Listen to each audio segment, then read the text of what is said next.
ये है क्लास 8 का सिविक्स का चैप्टर जुडिशरी। जुडिशरी मतलब जज। जज कहाँ होंगे? Supreme court, high court and court तो डिस्ट्रिक्ट लेवल पे भी होते हैं।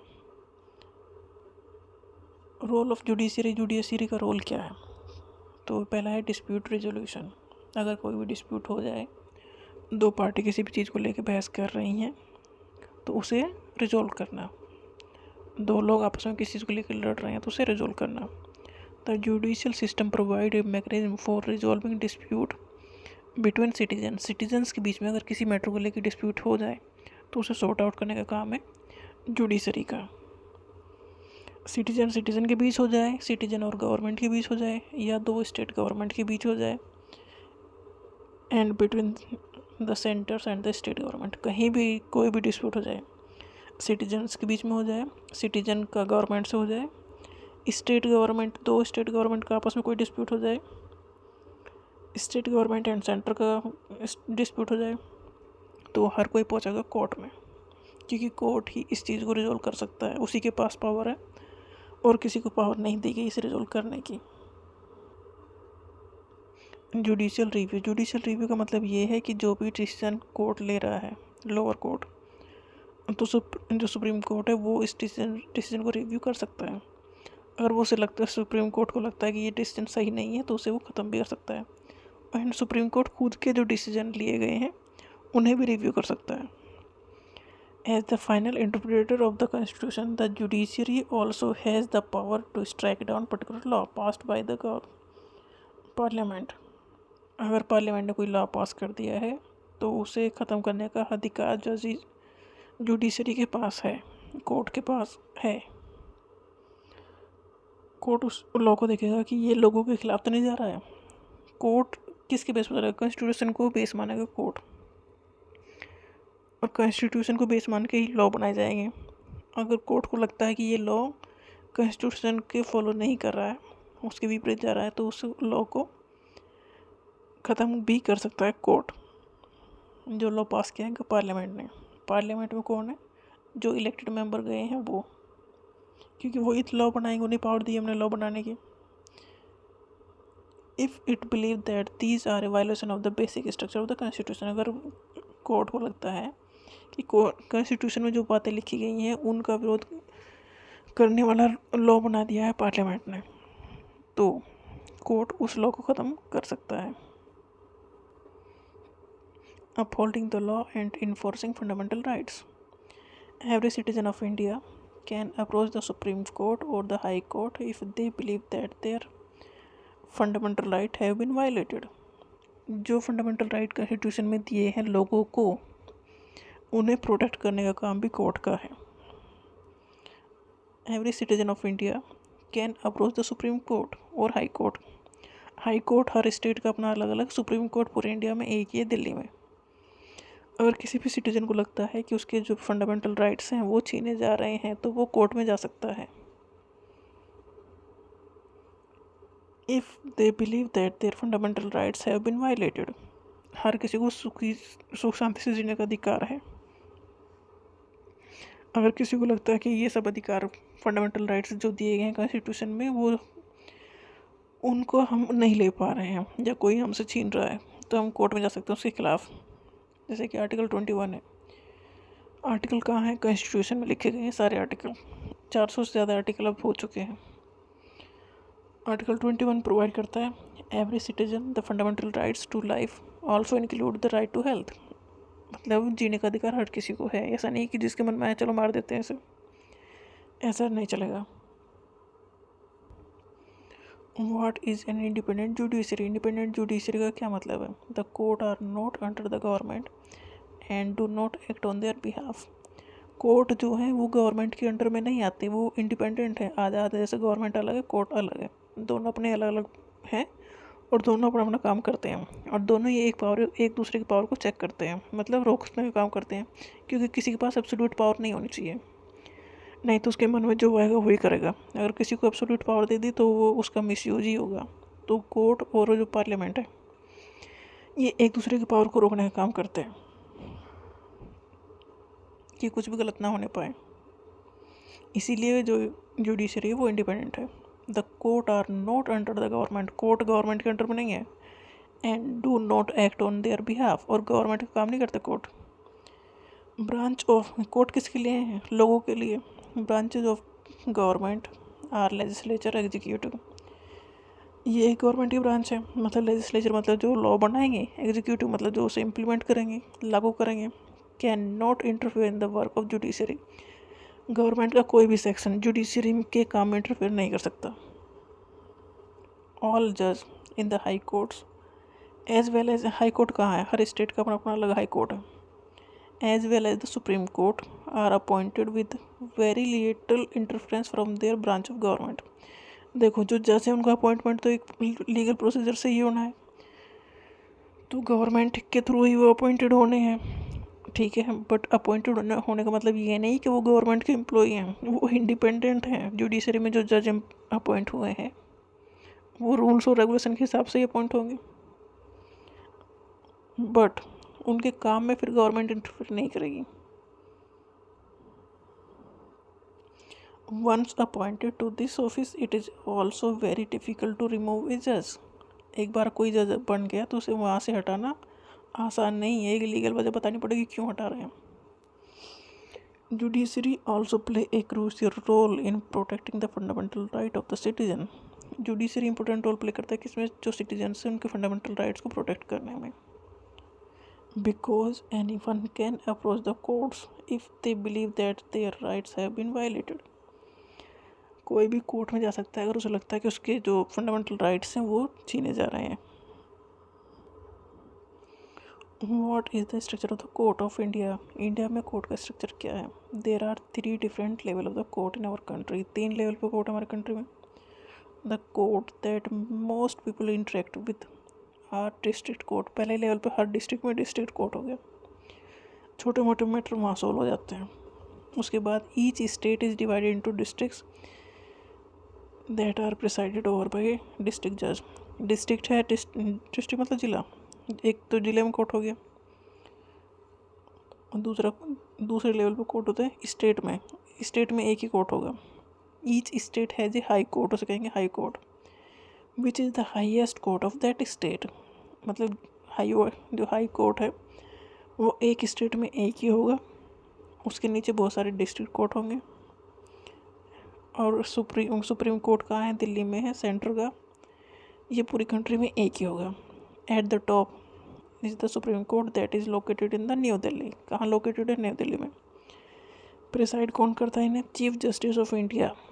Chief justice of India presided करते हैं किसे? सुप्रीम कोर्ट को। कहाँ है सुप्रीम कोर्ट? दिल्ली में। सुप्रीम कोर्ट इंडिया में एक ही होता है, हाई कोर्ट हर एक स्टेट में अपना अलग अलग, और कहीं कहीं ऐसा भी है कि 2 स्टेट एक ही कोर्ट को शेयर कर रहे हैं, वो कम एग्जाम्पल है बट है। और तीसरा है डिस्ट्रिक्ट कोर्ट। डिस्ट्रिक्ट कोर्ट मतलब हर डिस्ट्रिक्ट में अपना एक court. Decision made by the supreme court are binding on all other courts in India. जो डिसीजन सुप्रीम कोर्ट में ले लिया, अब उससे ऊपर तो कोई कोर्ट है नहीं, अब तो वो डिसीजन मानना ही पड़ेगा। अगर उस डिसीजन को रिव्यू करना है तो सुप्रीम कोर्ट ही कर सकता है, दूसरा किसी की हिम्मत नहीं है, क्योंकि सबसे बड़ा तो वही है ना सुप्रीम कोर्ट। हमारी इंडिया में सुप्रीम कोर्ट सबसे बड़ा कोर्ट है। Decision made by the higher court are binding on the lower court. Supreme court के डिसीजन सारे कोर्ट के ऊपर मान्य होंगे। हाई कोर्ट के जो डिसीजन है वो सारे डिस्ट्रिक्ट कोर्ट पर मान्य होंगे, क्योंकि वो उस लेवल पर बड़े हैं। मतलब बड़े की कही हुई बात तो छोटे सब माननी ही पड़ेगी ना, बिना किसी ऑब्जेक्शन के।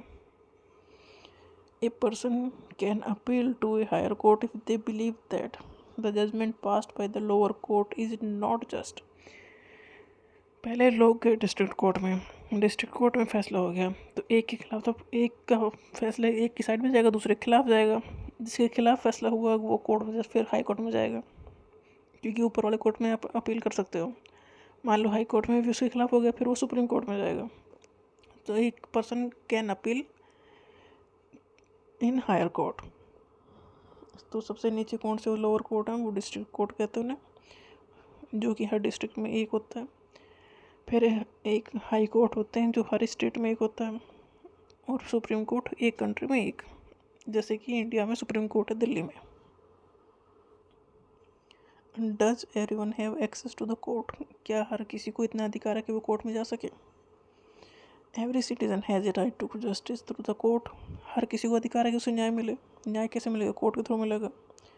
Courts play a very significant role in protecting our fundamental rights? Court important role play करते हैं किस चीज़ में? हमारे जो फंडामेंटल राइट्स हैं उन्हें प्रोटेक्ट करने में। If any citizen believe that their rights are being violated, अगर किसी सिटीजन को लगता है कि उसके जो अधिकार हैं वो छीने जा रहे हैं, then they can approach the court for justice to be done, तो वो फिर कोर्ट में जा सकता है उनके खिलाफ जो अधिकार छीन रहा है, कोई भी हो चाहे वो इंसान।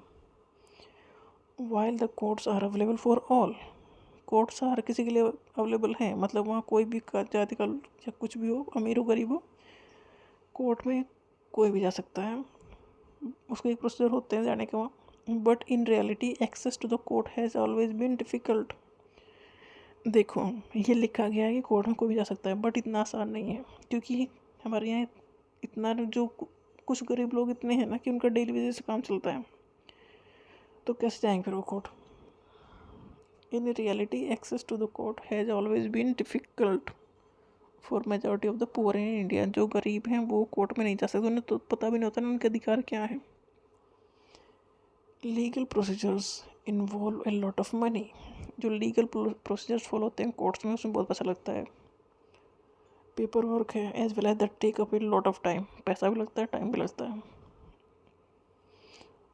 For a poor person who can not read, अगर एक कोई गरीब आदमी है जो पढ़ लिख नहीं सकता, who is family depend on a daily wage, वो डेली वेज जो कमाते हैं और खाते हैं, तो the idea of going to court to get justice is not easy. उन्हें कोर्ट में जाकर जस्टिस मिलेगा उनके लिए ये आसान काम नहीं है, क्योंकि डेली अगर 300-400 रुपये वो कमा रहे हैं तो कोर्ट में कितने खर्चे हैं। देखो कोर्ट हर किसी के लिए अवेलेबल है, बट एक्चुअल में क्या अवेलेबल है, क्योंकि उसके लिए इतना पैसा भी चाहिए।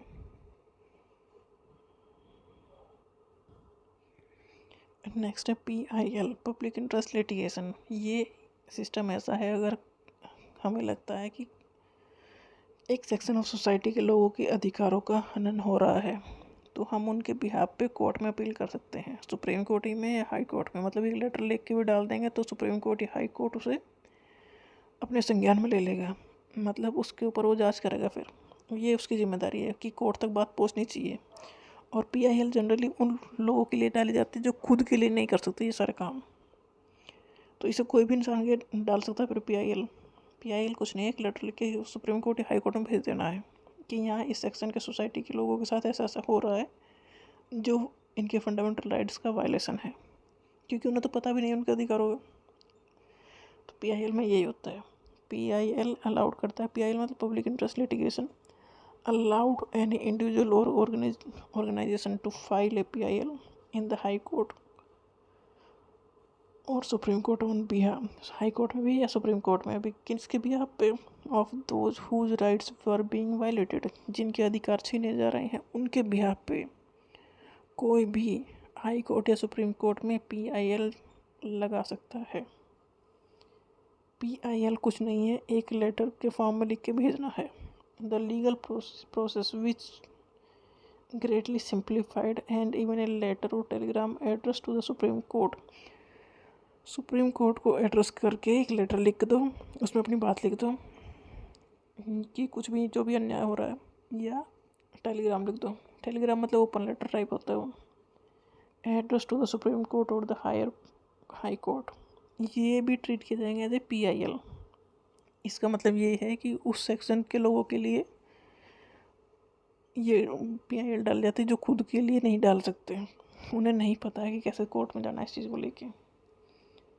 तो कोई भी थर्ड इंसान, कोई भी पर्सन PIL डाल सकता है। इन द अर्ली ईयर्स, पहले PIL was used to secure justice on a large number of issue. पहले PIL आया तो बहुत सारे इशू के लिए ये यूज़ होने लगा। पहले सबसे पहला इशू तो ये था कि जो बॉन्डेड लेबर थे, बॉन्डेड लेबर मतलब एक बार ख़रीद लिया और उन्हें फिर ज़िंदगी भर अपने घर में नौकर बना कर रखे जाओ। पहले इस कंडीशन को ख़त्म करने के लिए PIL पहले इन सब चीज़ों के लिए यूज़ होता था, क्योंकि जो बॉन्डेड लेबर है वो तो खुद के लिए कभी डाल ही नहीं पाएगा, वो तो बाहर ही नहीं निकल पा रहा है, तो उसके लिए PIL डाल देते कोई भी लोग। तो फिर कोर्ट खुद इंक्वायरी करता था और खुद सारे काम करता था फिर। तो बॉन्डेड लेबर को रेस्क्यू करने के में ये यूज़ किया गया। फ्रॉम इनह्यूमन वर्क कंडीशंस, मतलब वर्क कंडीशन, काम करने की कंडीशन इतनी बेकार। And securing the release of prisoner of Bihar who had been kept in jail even after their punishment term was complete। मतलब ऐसा होता है ना, जेल में पड़े हैं लोग जिनकी सज़ा पूरी हो गई है, बट निकालने के लिए भी एक प्रोसीजर होता है और उन्हें वो प्रोसीजर नहीं पता है, तो उन लोगों के लिए भी PIL डाल के उन्हें बाहर निकाला गया फिर। तो PIL से जनरली ऐसे ही सुसोल होते हैं जो लोग खुद के बारे में सोच ही नहीं पाते, या वो इस कंडीशन में है कि खुद के लिए कुछ कर नहीं पा सकते। तो तीसरा इंसान, जैसे कि कोई NGO या ये सब, वो उनके बिहाफ पे PIL डालते हैं कोर्ट में। फिर इस कोर्ट इस चीज़ में इंक्वायरी करता है